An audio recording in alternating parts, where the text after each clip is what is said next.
નમસ્કાર મિત્રો, આજે આપણે શિલ્પા શેફ સાથે મસાલા ઢોસા બનાવીશું. તો ચાલો શરૂ કરીએ.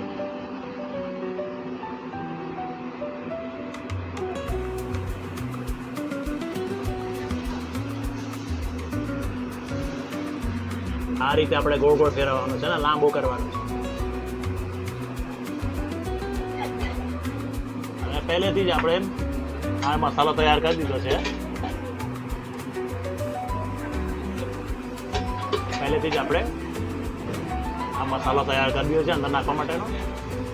અને આ બેટર પણ આપણે તૈયાર જ લાવેલા છે, બનાવ્યું નથી. હવે આપણે ઉપર ચટણી લગાવીશું. એકદમ સરસ બનાવેલી છે મિક્સરમાં. આ ચટણી લગાવી દીધી છે. હવે પેલું જે બનાવ્યું છે આપણે મસાલો, અને એને નાખ્યો છે આપણે ઢોસાની ઉપર. હવે એને બરાબર મિક્સ કરી લેવાનું છે ઢોસા પર. અને જેમ બને એમ વધારે લગાવે તો આપણને ટેસ્ટી અને સ્વાદિષ્ટ લાગે.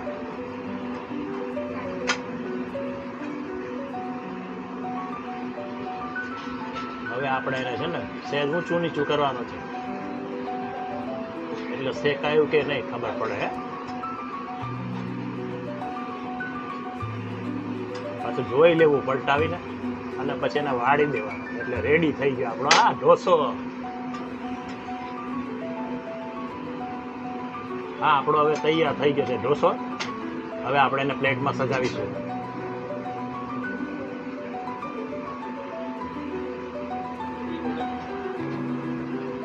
આ થઈ ગયો છે આપણો ઢોસો કમ્પ્લીટ. હવે આપણે એને પ્લેટમાં સજાવીશું.